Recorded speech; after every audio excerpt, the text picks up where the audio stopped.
ನಮಸ್ಕಾರ, welcome back to Nayana Akshay blogs. ಎಲ್ಲರೂ ಹೇಗಿದ್ದೀರಾ? ಐ ಹೋಪ್ ಎಲ್ಲರೂ ಚೆನ್ನಾಗಿದ್ದೀರಾ ಅಂತ ಭಾವಿಸ್ತಾ ಇವತ್ತಿನ ವ್ಲಾಗ್ನ ಶುರು ಮಾಡೋಣ. ಈಗ ಬನ್ನಿ ತರಕಾರಿ ಪಲ್ಯನ ಯಾವ ರೀತಿ ಮನೆಯಲ್ಲೇ ಸಿಂಪಲಾಗಿ ಮಾಡ್ಕೋಬೋದು ಅಂತ ತೋರಿಸ್ಕೊಡ್ತೀನಿ. ಈಗ ಒಂದು ಕುಕ್ಕರ್ಗೆ 2 ಥರದ ಕಾಳುಗಳನ್ನ ಹಾಕ್ಕೊಂಡಿದ್ದೀನಿ. ಅಲಸಂದೆ ಕಾಳು ಮತ್ತು ಕಾಬೂಲ್ ಕಡಲೆಕಾಳನ್ನ ರಾತ್ರಿನೇ ನೆನೆಸಿಟ್ಟಿರೋಂಥ ಕಾಳನ್ನ ಒಂದು ಕುಕ್ಕರ್ಗೆ ಹಾಕಿ ಅದು ಮುಳುಗೋಷ್ಟು ನೀರು ಹಾಕಿ ಕಾಳು ಬೇಯಕ್ಕೆ ಎಷ್ಟು ಬೇಕೋ ಅಷ್ಟು ಉಪ್ಪು ಹಾಕಿ ಕುಕ್ಕರ್ ಲಿಡ್ನ ಕ್ಲೋಸ್ ಮಾಡಿ 1 ಅಥವಾ 2 ವಿಷಲ್ ಬರ್ಸ್ಕೊಂಡ್ರೆ ಸಾಕಾಗತ್ತೆ. ಇದೇ ಕಾಳುಗಳನ್ನ ತೊಗೋಬೇಕಂತ ಏನಿಲ್ಲ, ನಿಮಗೆ ಯಾವ್ದು ಇಷ್ಟ ಆಗುತ್ತೋ ಅದನ್ನು ತೊಗೋಬೋದು. ಬಟಾಣಿ, ಕಡಲೆಕಾಳು ಯಾವ್ದು ಬೇಕಾದರೂ ತೊಗೋಬೋದು, ನಿಮ್ಮ ಇಷ್ಟ. ಕುಕ್ಕರ್ ವಿಷಲ್ ಕೂಗಿ ತಣ್ಣಗಾಗೋ ಅಷ್ಟರಲ್ಲಿ ಬನ್ನಿ ಒಂದು ಮಸಾಲಾನ ರುಬ್ಕೊಬರೋಣ. ಈಗ ಒಂದು ಮಿಕ್ಸಿ ಜಾರ್ಗೆ 1 ಟೊಮೊಟೊ, 6ರಿಂದ 7 ಹಸಿಮೆಣಸು, 1 ಇಂಚ್ ಆಗುವಷ್ಟು ಚಕ್ಕೆ, 6ರಿಂದ 7 ಲವಂಗ, 2 ಏಲಕ್ಕಿ, 1/4 ಟೀ ಸ್ಪೂನ್ ಆಗುವಷ್ಟು ಕಾಳುಮೆಣಸು, 1.5 ಟೀ ಸ್ಪೂನ್ ಆಗುವಷ್ಟು ಧನಿಯಾ, 1 ಪೂರ್ತಿ ಗೆಡ್ಡೆಯಷ್ಟು ಬೆಳ್ಳುಳ್ಳಿ, ಅರ್ಧ ಇಂಚ್ ಆಗುವಷ್ಟು ಶುಂಠಿ, 1 ಹಿಡಿ ಆಗುವಷ್ಟು ಕೊತ್ತಂಬರಿ ಪುದೀನ ಅರ್ಧ ಕಟ್ ತೊಗೊಂಡಿದ್ದೀನಿ. ಹಾಗೆ 2 ಕೈ ಹಿಡಿ ಆಗುವಷ್ಟು ಕಾಯಿ ತುರಿ ಹಿಡಿ ಲೆಕ್ಕ ಗೊತ್ತಾಗಿಲ್ಲ ಅಂದರೆ 1 ಪೂರ್ತಿ ಕಾಯಿನ ನಾನು ತೊಗೊಂಡಿದ್ದೀನಿ ಇಲ್ಲಿ. ನಂತರ ಅರ್ಧ ಟೀ ಸ್ಪೂನ್ ಆಗುವಷ್ಟು ಗಸಗಸೆ, 2 ಟೀ ಸ್ಪೂನ್ ಹುರ್ಗಡ್ಲೆ, ಇದನ್ನು ಹಾಕಿ ಮಿಕ್ಸಿಯಲ್ಲಿ ಚೆನ್ನಾಗಿ ಸಣ್ಣಗೆ ರುಬ್ಕೋಬೇಕು.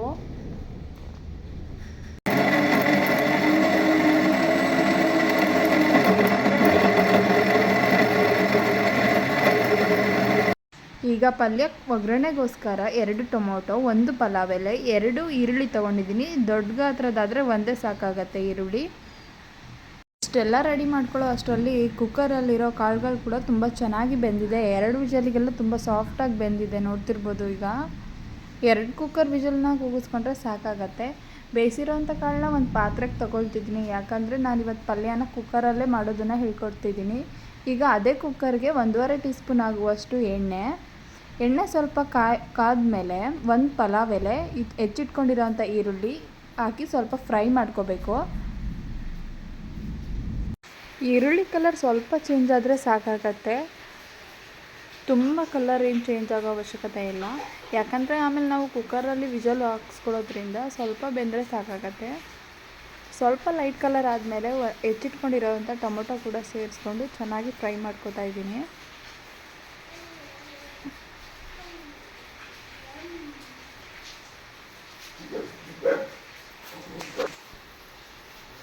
ನಾನಿಲ್ಲಿ 4 ಥರ ತರಕಾರಿಗಳನ್ನ ತಗೊಂಡಿದ್ದೀನಿ. ಹೀರೆಕಾಯಿ, ಬದನೆಕಾಯಿ, ಗೆಡ್ಡೆಕೋಸು, ಕ್ಯಾರೆಟ್ ತೊಗೊಂಡಿದ್ದೀನಿ. ನಿಮಗೆ ಯಾವ ತರಕಾರಿ ಇಷ್ಟ ಆಗುತ್ತೋ ಆ ತರಕಾರಿ ಹಾಕೋಬೋದು. ಬೀನ್ಸು, ಕೋಸು, ಯಾವ ತರಕಾರಿ ನಿಮಗೆ ಯಾವ್ದು ಬೇಕನ್ಸುತ್ತೋ, ನಿಮಗೆ ಯಾವ್ದು ತಿನ್ನೋಕ್ಕೆ ಇಷ್ಟ ಆಗುತ್ತೋ ಆ ತರಕಾರಿಗಳನ್ನ ಹಾಕ್ಕೊಳ್ಳಿ. ನಾನಿಲ್ಲಿ ಸಣ್ಣದಾಗಿ ಕಟ್ ಮಾಡ್ಕೊಂಡಿದ್ದೀನಿ, ನೋಡ್ತಿರ್ಬೋದು. 1 ಹೀರೆಕಾಯಿ, 3 ಬದನೆಕಾಯಿ ತೊಗೊಂಡಿದ್ದೀನಿ. ಹಾಗೆ 3 ಗೆಡ್ಡೆಕೋಸು, 2 ಕ್ಯಾರೆಟ್ನ ಸಣ್ಣದಾಗಿ ಕಟ್ ಮಾಡಿಕೊಂಡು ಈಗ ಹಾಕೋತಾ ಇದ್ದೀನಿ.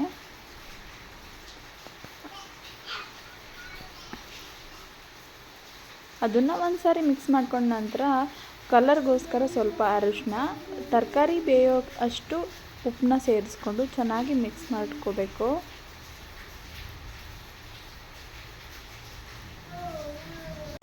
ಈಗ ರುಬ್ಬಿಟ್ಕೊಂಡಿದ್ವಲ್ಲ ಮಸಾಲ, ಆ ಮಸಾಲ ಕೂಡ ರೆಡಿಯಾಗಿದೆ. ಆ ಮಸಾಲ ಕೂಡ ಈ ತರಕಾರಿಗೆ ಸೇರಿಸ್ಕೊಂಡು ಒಂದು 3ರಿಂದ 4 ನಿಮಿಷ ಹಾಗೆ ಒಂದು ಪ್ಲೇಟ್ನ ಮುಚ್ಚಿ ಬೇಯಿಸ್ಕೋಬೇಕಾಗತ್ತೆ.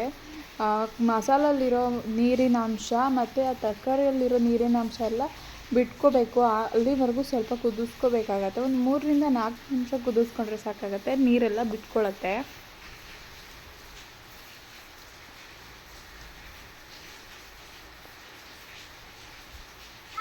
ನೋಡ್ತಿರ್ಬೋದು, ಈಗ ತರಕಾರಿಯಲ್ಲಿರೋ ನೀರು ಕೂಡ ಬಿಟ್ಕೊಂಡಿದೆ. ಈಗ ತರಕಾರಿ ಪಲ್ಯನ ಒಂದ್ಸಲ ಚೆನ್ನಾಗಿ ಮಿಕ್ಸ್ ಮಾಡಿಕೊಂಡು ಈಗ ಬೇಯಿಸಿಟ್ಕೊಂಡಿರೋ ಅಂಥ ಕಾಳುಗಳನ್ನ ಕೂಡ ಸೇರಿಸ್ಕೋಬೇಕು. ಕಾಳುಗಳನ್ನ ಸೇರಿಸ್ಕೊಂಡ ನಂತರ ಒಂದು ಸಲ ಮಿಕ್ಸ್ ಮಾಡಿಕೊಂಡು ಉಪ್ಪು ಖಾರ ಎಲ್ಲ ನೋಡಿಕೊಂಡು, ಉಪ್ಪು ಖಾರ ಕಮ್ಮಿ ಆಗಿದ್ದರೆ ಅದನ್ನು ಈ ಟೈಮಲ್ಲೇ ಸೇರಿಸ್ಕೋಬೇಕು. ಈಗ ಅದೇ ಮಿಕ್ಸಿ ಜಾರ್ಗೆ ಒಂದು ಸ್ವಲ್ಪ ನೀರನ್ನ ಹಾಕಿ ನಾನು ಅದೇ ಕುಕ್ಕರ್ಗೆ ಸೇರಿಸ್ತಾ ಇದ್ದೀನಿ. ಈಗ ಕುಕ್ಕರ್ ಲಿಡ್ನ ಕ್ಲೋಸ್ ಮಾಡಿ 2 ವಿಷಲ್ ಬರ್ಸ್ಕೊಂಡ್ರೆ ತರಕಾರಿ ಪಲ್ಯ ಕೂಡ ರೆಡಿಯಾಗಿ ಹೋಗ್ಬಿಡತ್ತೆ.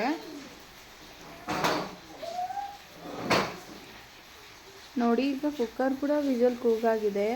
ಎಷ್ಟು ಚೆನ್ನಾಗಿ ಗ್ರೀನ್ ಕಲರಾಗಿ ಬಂದಿದೆ ಅಂತ. ಕೆಂಪು ಕಲರ್ ಕೂಡ ಮಾಡ್ಕೋಬೋದು ನೀವು.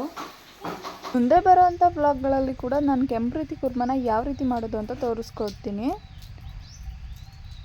ಈಗ ನಮ್ಮನೇಲಿ ಯಾವ ರೀತಿ ಶಾವಿಗೆ ಪಾಯಸನ ಮಾಡ್ತೀನಿ ಅಂತ ತೋರಿಸ್ಕೊಡ್ತೀನಿ.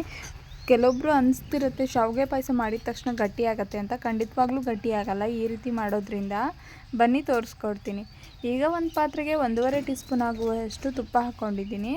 ಸ್ವಲ್ಪ ಬಿಸಿ ಆದ ನಂತರ 1 ಕಪ್ ಆಗುವಷ್ಟು ದ್ರಾಕ್ಷಿ ಹಾಕ್ಕೊಂಡಿದ್ದೀನಿ, ಸಣ್ಣ ಕಪ್ಪು. ಇಲ್ಲಿ ಗೋಡಂಬಿನ ನಾನು ಸ್ಕಿಪ್ ಮಾಡ್ಕೊಂಡಿದ್ದೀನಿ, ಯಾಕಂದರೆ ಗೋಡಂಬಿ ನಮ್ಮ ಮನೇಲಿ ಅಷ್ಟಾಗಿ ಯಾರಿಗೂ ಇಷ್ಟ ಆಗಲ್ಲ ಅಂಥೇಳಿ ದ್ರಾಕ್ಷಿನ ಸ್ವಲ್ಪ ಜಾಸ್ತಿ ಹಾಕ್ಕೊಂಡಿದ್ದೀನಿ. ದ್ರಾಕ್ಷಿನ ತುಪ್ಪದಲ್ಲಿ ಸ್ವಲ್ಪ ಚೆನ್ನಾಗಿ ಹುರ್ಕೊಂಡ ನಂತರ ಫ್ರೈ ಮಾಡ್ಕೊಂಡ ನಂತರ ಅದನ್ನು ಒಂದು ಬಟ್ಲಿಗೆ ಟ್ರಾನ್ಸ್ಫರ್ ಮಾಡಿಕೊಂಡು ಇಲ್ಲಿ ದೊಡ್ಡ ಕಪ್ ಆಗುವಷ್ಟು 1 ಕಪ್ಪು ಶಾವಿಗೆನ ತೊಗೊಂಡಿದ್ದೀನಿ. ಆ ಶಾವಿಗೆ ಕೂಡ ತುಪ್ಪದಲ್ಲಿ ಚೆನ್ನಾಗಿ ಫ್ರೈ ಮಾಡ್ಕೋಬೇಕು. ನೀವು ಶಾವಿಗೆನ ಯಾವ ಬ್ರ್ಯಾಂಡ್ ಬೇಕಾದರೂ ತೊಗೋಬೋದು. ಇಲ್ಲಿ ನಾನು ನಾರ್ಮಲ್ ಶಾವಿಗೆನ ತೊಗೊಂಡಿದ್ದೀನಿ. ಇದನ್ನೆಲ್ಲ ಮೀಡಿಯಮ್ ಫ್ಲೇಮಲ್ಲೇ ಫ್ರೈ ಮಾಡ್ಕೋಬೇಕು, ಇಲ್ಲಾಂದರೆ ಸೀದೋಗಿಬಿಡುತ್ತೆ. ಚೆನ್ನಾಗಿ 2 ರಿಂದ 3 ನಿಮಿಷ ಚೆನ್ನಾಗಿ ಫ್ರೈ ಮಾಡ್ಕೊಂಡ ನಂತರ ಶಾವಿಗೆ ಕಲರ್ ಸ್ವಲ್ಪ ಚೇಂಜ್ ಆಗುತ್ತೆ, ಅಲ್ಲಿವರೆಗೂ ಫ್ರೈ ಮಾಡ್ಕೋಬೇಕು. ಆ ಕಡೆ ಇನ್ನೊಂದು ಗ್ಯಾಸ್ನಲ್ಲಿ ಸ್ವಲ್ಪ ಬಿಸಿನೀರನ್ನ ಕಾಯಕ್ಕೆ ಇಟ್ಕೊಂಡಿದ್ದೀನಿ.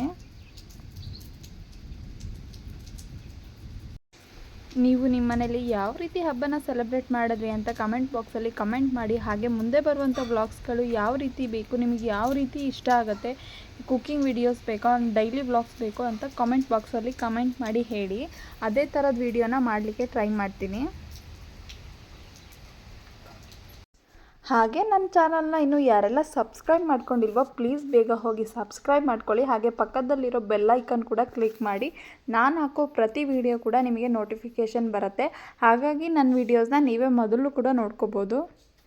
ವೀಡಿಯೋಸ್ ನೋಡ್ತಿದ್ದೀರಾ ಆದರೆ ಯಾರೂ ಸಬ್ಸ್ಕ್ರೈಬ್ ಮಾಡ್ಕೊತಿಲ್ಲ, ಪ್ಲೀಸ್ ಹೋಗಿ ಸಬ್ಸ್ಕ್ರೈಬ್ ಮಾಡ್ಕೊಳ್ಳಿ. ಆನಂತರ ವಿಡಿಯೋನ ನೋಡಿ ಅಂತ ಕೇಳ್ಕೊತೀನಿ. ನೋಡ್ತಿರ್ಬೋದು ಶಾವಿಗೆ ಕೂಡ ಈಗ ಚೆನ್ನಾಗಿ ಫ್ರೈ ಆಗಿದೆ. ಈಗ ಪಕ್ಕದಲ್ಲಿ ಬಿಸಿನೀರನ್ನ ಕಾಯಕ್ಕೆ ಇಟ್ಕೊಂಡಿದ್ವಲ್ಲ, ಆ ನೀರನ್ನ ಈ ಶಾವಿಗೆಗೆ ಸೇರಿಸಿ 2 ನಿಮಿಷ ಚೆನ್ನಾಗಿ ಕುದಿಸ್ಕೋಬೇಕಾಗತ್ತೆ. ಯಾಕಂದರೆ ಶಾವಿಗೆ ನೀರಿನ ಅಂಶ ಹೀರ್ಕೊಳ್ಳುತ್ತೆ. ಹಾಗಾಗಿ ಫಸ್ಟು ಶಾವಿಗೆಗೆ ನೀರನ್ನ ಹಾಕಿ ಚೆನ್ನಾಗಿ ಬೇಯಿಸ್ಕೋಬೇಕು. ಹಾಗೆ ನೀವು ಹಾಲನ್ನ ಕೂಡ ಬಿಸಿ ಮಾಡಿ ಹಾಕೋದ್ರಿಂದ ಶಾವಿಗೆಗೆ ಯಾವುದೇ ರೀತಿಯಾಗಿ ಗಟ್ಟಿ ಆಗೋದಿಲ್ಲ ಶಾವಿಗೆ. ನೀವು ಯಾವ ರೀತಿ ಪಾಯಸನ ಮಾಡಿರ್ತೀರೋ, ಎಷ್ಟು ತೆಳುವಾಗಿ ಮಾಡಿರ್ತೀರೋ ಅದೇ ರೀತಿ ಇರುತ್ತೆ. ನೋಡ್ತಿರ್ಬೋದು ಈಗ ನೀರು ಹಾಕಿರೋದಷ್ಟು ಕೂಡ ಶಾವಿಗೆ ಹೀರ್ಕೊಂಡಿದೆ. ಈಗ ಬಿಸಿ ಮಾಡ್ಕೊಂಡಿರೋ ಹಾಲು ಹಾಕಿ ಚೆನ್ನಾಗಿ ಕುದಿಸ್ಕೋಬೇಕು. ನಾನಿಲ್ಲಿ ದೊಡ್ಡ ಕಪ್ ಆಗೋಷ್ಟು 1 ಕಪ್ ಶಾವಿಗೆ ತಗೊಂಡಿರೋದ್ರಿಂದ 2 ಕಪ್ ನೀರು, 2 ಕಪ್ ಹಾಲು ಹಾಕ್ಕೊಂಡ್ರೆ ಪಾಯಸ ಚೆನ್ನಾಗಿ ಬರುತ್ತೆ. ನೀವು ಯಾವ ಕಪ್ಪಲ್ಲಿ ಬೇಕಾದರೂ ಅಳತೆ ಮಾಡ್ಕೋಬೋದು. ಹಾಗೆ ಇಲ್ಲಿ 3 ಲವಂಗ, 1 ಕಪ್ ಆಗುವಷ್ಟು ಕಾಯಿ ತುರಿ ಹಾಕ್ಕೊಂಡಿದ್ದೀನಿ, ಒಣ ಕೊಬ್ಬರಿ, ಹಾಗೆ ಫ್ರೈ ಮಾಡಿ ಇಟ್ಕೊಂಡಿರೋವಂಥ ದ್ರಾಕ್ಷಿ, ಸ್ವಲ್ಪ ಏಲಕ್ಕಿ ಪೌಡರ್. ಒಂದು ಸಾರಿ ಚೆನ್ನಾಗಿ ಮಿಕ್ಸ್ ಮಾಡಿಕೊಂಡು ಒಂದು 3 ನಿಮಿಷ ಚೆನ್ನಾಗಿ ಕುದಿಸ್ಕೋಬೇಕು. ಚೆನ್ನಾಗಿ ಕುದಿಸ್ಕೊಂಡ ನಂತರ ಇಲ್ಲಿ 1/2 ಕಪ್ ಆಗುವಷ್ಟು ಸಕ್ಕರೆ ಹಾಕ್ಕೊಂಡಿದ್ದೀನಿ. 1 ಕಪ್ ಶಾವಿಗೆಗೆ 1/2 ಕಪ್ ಸಕ್ಕರೆ ಸರಿ ಆಗುತ್ತೆ. ಸ್ವಲ್ಪ ಜಾಸ್ತಿ ಸ್ವೀಟ್ ಬೇಕನ್ನೋರು ಇನ್ನೊಂದು ಸ್ವಲ್ಪ ಸಕ್ಕರೆನ ಜಾಸ್ತಿ ಮಾಡ್ಕೋಬೋದು. ಲಾಸ್ಟಲ್ಲಿ ಸಕ್ಕರೆ ಹಾಕಿ ಕುದಿಸೋದ್ರಿಂದ ರುಚಿ ಕೂಡ ಚೆನ್ನಾಗಿರುತ್ತೆ. ಹಾಗೆ ಪಾಯಸ ಯಾವುದೇ ರೀತಿಯಾಗಿ ಗಟ್ಟಿ ಆಗೋದಿಲ್ಲ.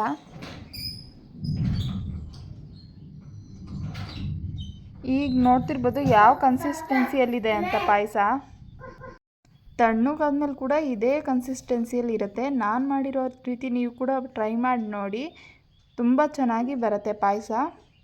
ಈಗ ಸಿಂಪಲ್ಲಾಗಿ ರಸಮ್ನ ಮನೇಲಿ ಹೇಗೆ ಮಾಡೋದು ಅಂತ ತೋರಿಸ್ಕೊಡ್ತೀನಿ ಬನ್ನಿ.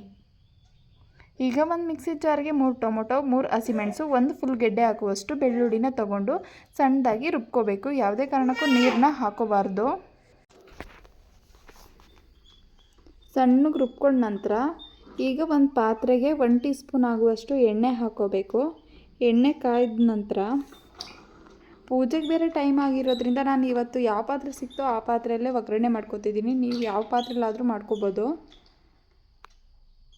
ಎಣ್ಣೆ ಸ್ವಲ್ಪ ಬಿಸಿಯಾದ ನಂತರ ಸಾಸಿವೆ, ಜೀರಿಗೆ, ಜಜ್ಜಿಟ್ಕೊಂಡಿರೋವಂಥ ಬೆಳ್ಳುಳ್ಳಿ, 2 ಒಣಮೆಣಸು, ಕರಿಬೇವು ಸೊಪ್ಪು, ಒಂದು ಈರುಳ್ಳಿನ ತೊಗೊಂಡಿದ್ದೀನಿ.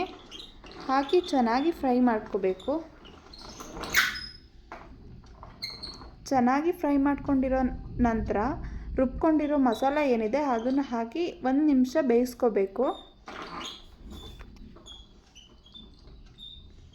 ಸಿಂಪಲಾಗಿ ಮಾಡ್ಕೋಬೋದು. ಕೇವಲ 5ರಿಂದ 6 ನಿಮಿಷದಲ್ಲೇ ತಿಳಿ ಸಾರು ರೆಡಿಯಾಗಿ ಹೋಗ್ಬಿಡುತ್ತೆ.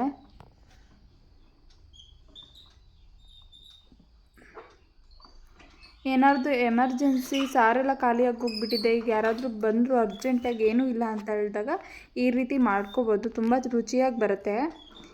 ಈಗ ನಿಮಗೆ ತಿಳಿಸಾರು ಯಾವ ರೀತಿ ಬೇಕು ನೋಡಿಕೊಂಡು ಅದಕ್ಕೆ ನೀರನ್ನ ಹಾಕ್ಕೊಳ್ಳಿ. ನಾನು ಇಲ್ಲಿ 2 ಕಪ್ ಆಗುವಷ್ಟು ನೀರನ್ನ ಹಾಕ್ಕೊತಿದ್ದೀನಿ. ಟೊಮೊಟೊ ಅಷ್ಟು ಕಲರ್ ಇಲ್ದಿರೋ ಕಾರಣ ಇಲ್ಲಿ ಬಿಳಿ ಕಲರ್ ಕಾಣ್ತಿದೆ. ತುಂಬ ಹಣ್ಣಾಗಿರೋ ಟೊಮೊಟೊನ ತೊಗೊಂಡ್ರೆ ಕೆಂಪು ಕಲರ್ ಆಗುತ್ತೆ. ಇದಕ್ಕೆ ಈಗ ನಾನು ರೆಡಿಮೇಡ್ ರಸಂ ಪುಡಿನ ಹಾಕೋತಿದ್ದೀನಿ. ಹಾಗೆ ರುಚಿಗೆ ಬೇಕಾದಷ್ಟು ಉಪ್ಪು ಹಾಕಿ ಒಂದು 5 ನಿಮಿಷ ಚೆನ್ನಾಗಿ ಕುದಿಸ್ಕೋಬೇಕು.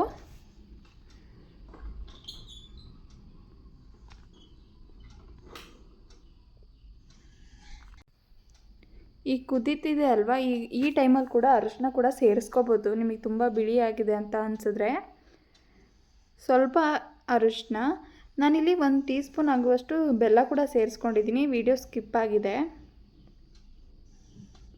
ಆಮೇಲೆ ರುಚಿನ ನೋಡಿಕೊಂಡು ಉಪ್ಪು ಅಥವಾ ಖಾರ ಏನಾದರೂ ಕಮ್ಮಿ ಆಗಿದರೆ ಈ ಟೈಮಲ್ಲಿ ನೀವು ಸೇರಿಸ್ಕೊಂಡು ಕುದಿಸ್ಕೋಬೋದು.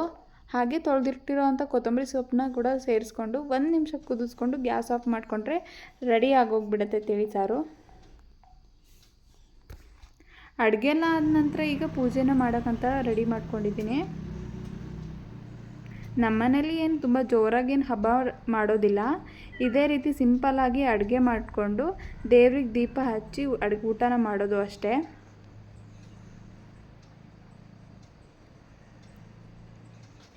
ವರ್ಷದ ಮೊದಲನೇ ಹಬ್ಬ ಯುಗಾದಿ. ಯುಗಾದಿ ಹಬ್ಬನ ಯಾಕೆ ಸಿಹಿ ಮತ್ತು ಕಹಿಯಿಂದ ಆಚರಣೆ ಮಾಡ್ತಾರಂತ ಹೇಳಿದ್ರೆ, ವರ್ಷ ಇಡೀ ಸಿಹಿ ಅಥವಾ ಕಹಿ ಸುದ್ದಿ ಯಾವುದೇ ಕೇಳಿದ್ರೂ ಸಂತೋಷವಾಗಿ ಎರಡನ್ನೂ ಸ್ವೀಕಾರ ಮಾಡಬೇಕು ಅಂತೇಳಿ ವರ್ಷದ ಮೊದಲನೇ ಹಬ್ಬನ 2 ಜೊತೆಗೆ ಆಚರಣೆ ಮಾಡ್ತೀವಿ.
ಈ ವ್ಲಾಗ್ನ ಇಲ್ಲಿಗೆ ಎಂಡ್ ಮಾಡ್ತಾ ಇದ್ದೀನಿ. ನಾಳೆ ಮತ್ತೊಂದು ಹೊಸ ವಿಡಿಯೋದೊಂದಿಗೆ ಮತ್ತೆ ಸಿಗ್ತೀನಿ ಅಂತ ಹೇಳ್ತಾ take care, bye bye. Thank you for watching.